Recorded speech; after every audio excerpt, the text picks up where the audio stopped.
and away we go.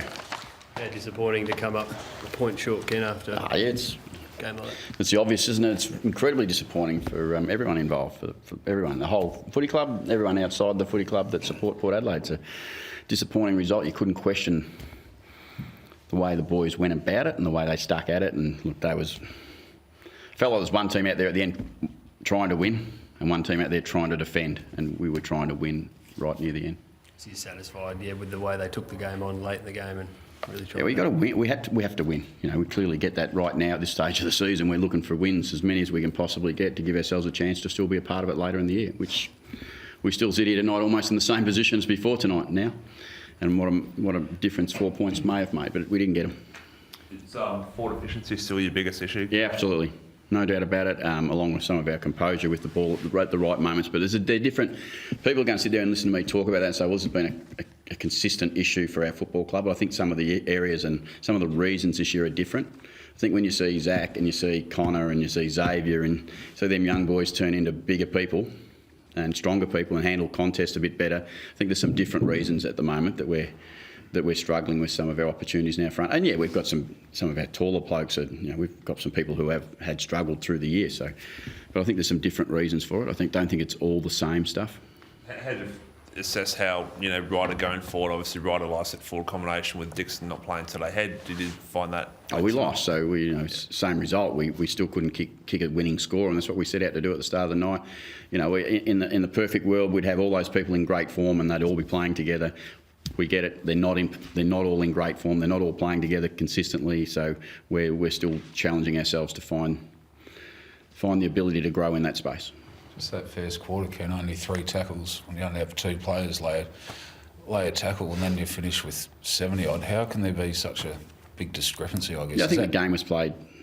First quarter was played certainly differently. I thought they got a bit of space and they used it. And then everyone knows what the Giants are capable of when they get out in some space. It's really hard to get a finger on them sometimes, but it's certainly our intent.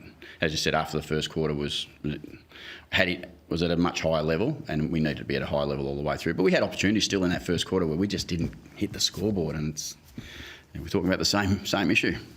Cameron and Finlayson kicked 6 or so between them. Did you feel that was a difference, Kenny, or did you think your defenders held in? Or? If they kicked 6, I thought but you hold the Giants to, 56 points or something? You hold the Giants to 56 points, you should win. So it doesn't matter who kicks 6, you should win. We didn't win. But we did defensively do enough to, I think Leon would have said something similar, I reckon. He would have said it was an untidy game at moments. It was really a real battle of will. And in the end, a couple of moments, they kicked goals, we didn't. So the Westhoff move, you're happy with how that panned out? Yeah, you have to be. I would have thought. You'd have to say that he competed really well and played. We knew we were going to be stretched down there with their height, but we're stretched all over the ground with their height. They had 10 players above probably 195. They're just a big team, and they use it to their advantage when they can. I thought we used our run to our advantage when we could. Pretty tough now to make finals, Ken. No, it's probably no different. Was it tough last week? Yeah, it was. It was tough to make the finals. It's no different tonight, and I think by the end of the round we'll be probably 1 game out of the finals and maybe a bit of percentage. 4 games to go. I think what you've seen and have seen, even last week, and again tonight, you've seen it. If you're going to play Port, you're going to have to win. You have to go all the way to win, and I think good on our blokes, because I think this week they've stuck at it really manfully and they've continued to do what they should do: train well, prepare well, and compete well. They haven't been able to execute and get a score on the board that we need. So just say, Robert. So by the sense of that, you're taking a lot of heart out of what you saw tonight going into the last month of the season? No, you understand what your issues are, and know what that. Sorry to cut off, but compared to, say, the previous weeks with losses to Brisbane and stuff, which were by hefty margins. Yeah, well, the Brisbane game was if we reflect back for a bit, it was just blown out of the water 10 minutes in. We haven't been that, but we're not winning, so you've got to be careful. If I paint a rosy picture here, I'll cop something else for being over the top. But the reality is we set out to win, we didn't win. Game 40, another big game from him. Yeah, he's had an amazing season, hasn't he? He'll be rewarded by that individually, but I'm sure he'd much rather be rewarded as a team, and that's what Travis has always been about. He'll want the team to do well more than the individual. And how did you see Robbie against Heath Shaw in isolation, that particular matchup? Robbie won, didn't he? I think he did. But Yeah, Leon I think felt Robbie won the was battle, good. but Heath, what a great effort, 300 games. Good on him, and all the best for him and for his future. But Robbie won the battle tonight, and he gets some significant attention, Rob, in some contests for a little fella. But that's footy. Did you see enough with Ryder and that playing forward that suggests you'll keep that combination for a bit longer, Ken, or do you? Yeah, hold there and think Dicko we comes need some bigger people in our forward line that can compete consistently.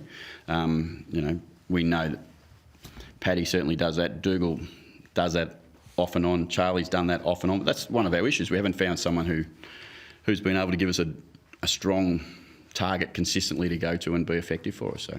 But you haven't got a gut feel now as to whether you'll stick with that. No, I haven't. Right. I mean, right now I couldn't imagine there'd be. Hopefully some boys tomorrow play really well for the Maggies and they get a strong win and they put their hand up that are in that tall man bracket. When it's Charlie, that's Todd. There's people down there there's Pete Laddams. There's people down there who are actually capable of coming up and giving us an opportunity and hand and see how they go. Did Paddy play more time in the ruck than he'd planned? He started their second half and looked like Lycett more time forward. Yeah, they mixed and matched a fair bit. So I think, look, I haven't got the numbers here in front of me, but it may be 60-40, Lycett ruck, perhaps to Ryder ruck. Might have been a touch closer, but we would have planned it to be somewhere close to that 60-70% ruck for Lycett. It's hard to single out one decision, but Yeah, there is. No, it's not. Which decision is that? the Jackson Haitley one late in the game that you had a 50-metre penalty award against you that led to Haitley's goal. What did you make of that? Correct decision. Correct decision. By the letter of the law, it's a correct decision.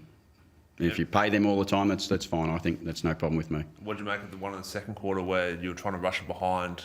Oh, sorry, you'd taken the ball out and there was a goal review and that forced a... I don't know what I make of it. I've seen some vision of it. I've seen the umpire in the absolute perfect position. And I go, why haven't you called that? I'm not sure. Has score review now frightened the umpires to the point where they're not prepared to make the call and back their call? Because I've seen it. There's no way you'd call it a point. And I think unless you're 100% correct, you'd call it a point. But, God, the umpires, they get such a tough job. Now we've got score review, whether it works for you or works against you, they almost can't win. So it's just disappointing because the very next stoppage, they kick a goal. We're in control of the ball. In a season that's tight and close, Is that the rule, though, that it comes back? Yeah, absolutely, that's the rule. That's 100% the rule. You bring the ball back and you pay a stoppage, but you've got to be really clear. The whole ball has to cross the line to be scored. And as I said, from what I've seen, I'm sure the umpire's in a great position. I thought he'd done a really good job. Just wish he had perhaps not called a maybe point.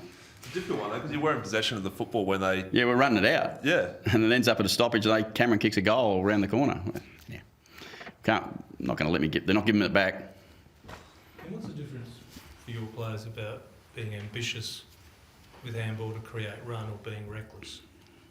Balance, composure, they're the differences, and we know, Rooch, we know that we still make some of those poor decisions by hand. We know the inside pressure for us is always challenging, and we're quite a creative team when we get going with the ball, and we like to run with the ball, so that their tendency is to want to throw it around a little bit.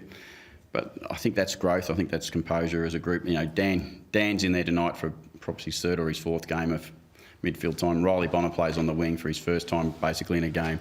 The growth of Dersma and Amon as around the ball players is significant for us. We've got Sam Powell-Pepper. He's still just a young person that's learning the game. So there's plenty.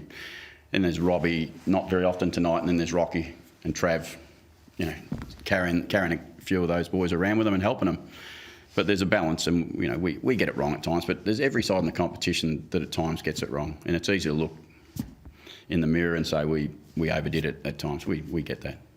Can I ask you your reaction to Mike Sheen's remark yesterday that Charlie Dixon's the most overrated key forward of the past 2 years? Oh yeah, you can ask. Mike's got an opinion. I respect Mike. He's a fantastic, been a fantastic media person in the AFL. He says an opinion, and I'm not going to agree with it clearly. If you mark Charlie on the last 4 or 5 games, and I think Mike maybe marks him on the last couple of years, when Charlie's been fit and firing, he's been pretty important to us. Not just goals. You don't just mark goals, but Mike's got an opinion. Injuries, Ken, all clear No, I think so. All clear, but you never. Yeah, we've just finished, so we expect everything's okay at this point. Thank you. Cheers.